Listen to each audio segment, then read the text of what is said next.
vs. Superman Dawn of Justice is one of my most anticipated movies of 2016. I was really excited to see this movie. I was pumped out of my mind when I finally saw this movie, and I enjoyed it during the second half of the movie. Because the first half of the movie, Now, I'm not saying I didn't like this movie, nor am I saying that I love this movie. I'm just saying, like, I like this movie at times, and it was still a fairly enjoyable movie. It's just, there's certain parts of this movie that just, I don't know. Now, the plot of Batman vs. Superman is Batman Bruce Wayne. He was there during the whole Metropolis destruction, doing Man of Steel. One of Bruce Wayne's buildings, Wayne Tech, got destroyed during the whole Superman vs. General Zod throwdown. And Batman feels that Superman, he is a threat to this world and he has no place on this earth and that he needs to go. Now on the other hand, we also have Lex Luthor, who has his own agenda. And then we have Wonder Woman, who comes in at the end to team up with Batman and Superman. And that's all I got to say for the Dawn of Justice part of things, because if you've seen that second trailer for this movie, you know they give away a major spoiler that happens at the end of the movie. And I'm not going to spoil it for anyone who hasn't seen that trailer. Okay, first off, let's talk Ben Affleck as Batman. Like, good job, Batflick. Like, any doubts you had about Ben Affleck as Batman, he works in this movie, and people argue that this is probably the best portrayal of Batman in any movie. I'm going to hold off reservations on that before I've come to that conclusion, but yeah, Ben Affleck, he was great as Batman. You believed him as Batman, and this is probably one of the best portrayals of Bruce Wayne that we've seen in a movie. I'll agree to that.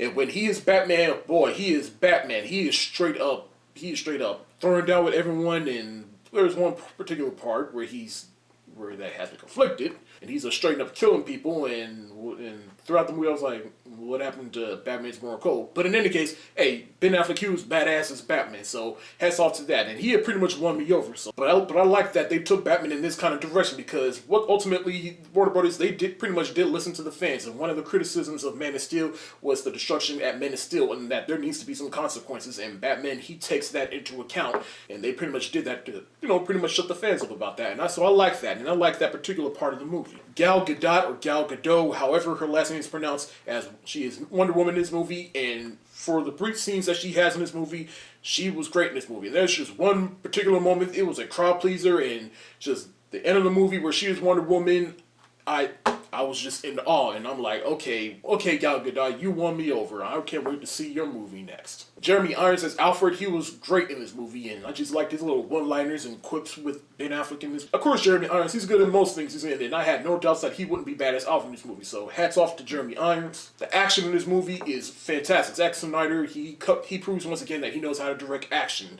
despite all the slow-mos and stuff, and his style works with the action in this movie. I'm telling you, all the positive stuff that happens in this movie, it is positive. But then there's also the negatives, because when there's negatives in this movie, trust me, there are negatives, and they are negative.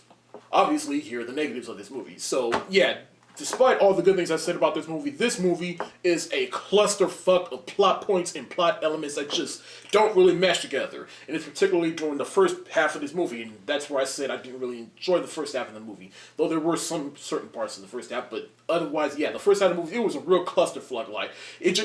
First off, I did like how this movie started, particularly during the opening credits. I'm not going to spoil that, but everything else after that, despite all the flashbacks to Man of Steel, but it just took us to one scene, to one scene, to one scene, to one set piece, to one set piece, to one set piece, and it just didn't really make no sense. This movie was edited sloppy and choppy, and it wasn't really a coherent story. You couldn't comprehend what was happening until halfway through the movie, until you're like, oh, okay, I get it now. And there's a whole bunch of dream sequences in this movie that just don't really make sense, and there's even one part of the movie where it's just a dream within a dream, and like, what the fuck? Is Zack Snyder trying to channel his inner Christopher Nolan's Inception?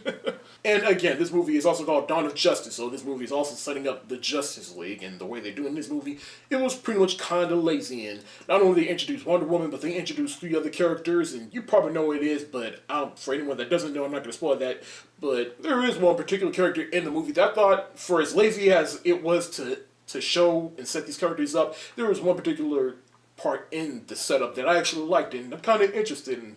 And that is also the problem with this movie. This movie is just too busy trying to set up other movies. Now, before I go more into that, I like to talk about some past movies and how they compare to this movie and how much they do not rely on setting up other movies.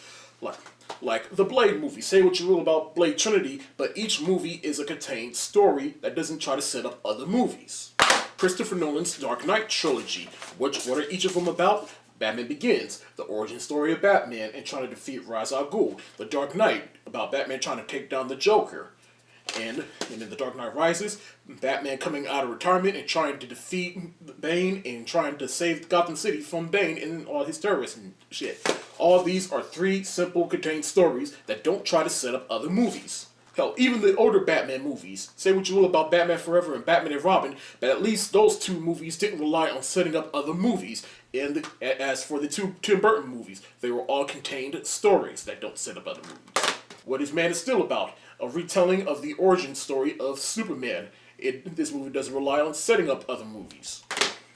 The first Amazing Spider-Man, what is it about? Another retelling of the origin story of Spider-Man, and then he comes into fighting the Lizard. Doesn't also set up other movies until the very end, where they left a cliffhanger. Even Sam Raimi's original Spider-Man trilogy, all 3 of them, contain stories. First one, origin story. Second one, Spider-Man loses his powers and he has to fight Doc Ock. Third one, there's a bunch of plots in that, but at least that one doesn't try to set up other movies. And then, of course, we also have the Marvel Cinematic Universe, like The Incredible Hulk. It briefly tells the origin story, and then Bruce Banner, he comes in trying to find a cure for the Hulk. Doesn't set up other movies until the end when Tony Stark comes in. Ant-Man, what is it about? Or, again, an origin story of Ant-Man. Doesn't set up other movies. Thor and Thor the Dark World, origin story, and then this was the follow-up to The Avenger. Both of these don't set up other movies. Captain America and Captain America the Winter Soldier. Both of these contain stories and don't set up other movies. As does Guardians of the Galaxy. It relies solely in space and doesn't set up other movies. In Iron Man and Iron Man 3, origin story, and in this one he has post-traumatic stress over the events that happened in the Avengers, and this movie also doesn't fucking set up other movies. You see what I'm saying here? All those movies that I just mentioned, they're all good. You know why? Because they don't set up other movies. And let's talk about some past movies that also relied on setting up other movies. Like The Avengers, Age of Ultron. Yes, I know I like this movie and it made it on my top 10 favorite of last year, but I still liked it because it still had a good story to compensate for it. But you know what was one of the negatives about this movie? Is it tried too hard to set up other movies. Oh yeah, and the movie in between Iron Man and Iron Man 3, Iron Man 2. The biggest negative about this movie is it tried to set up other movies. And then of course we also have The Amazing Spider-Man 2. I like this movie, but you know what my biggest negative about this movie? It was too busy on trying to set up other fucking movies. And that's where I'm trying to get at with Batman vs. Superman. And I just wish studios would stop trying to do that. Stop trying to set up other movies. They're just too worried about trying to get other movies. Like the names of these movies alone, that's what's going to bring audiences here. Just give us a nice contained story that doesn't rely on setting up other movies. And if it's good enough, the consumer, they'll decide, hey, that was awesome, we want to see more. So more negatives about this movie. Well, Jesse Eisenberg as Lex Luthor. Any doubts you had about Jesse Eisenberg as Lex Luthor, trust me, it is justified. Because this was the worst interpretation of Lex Luthor I have ever seen. And Jesse Eisenberg, he was the absolute wrong call to cast in this movie as him.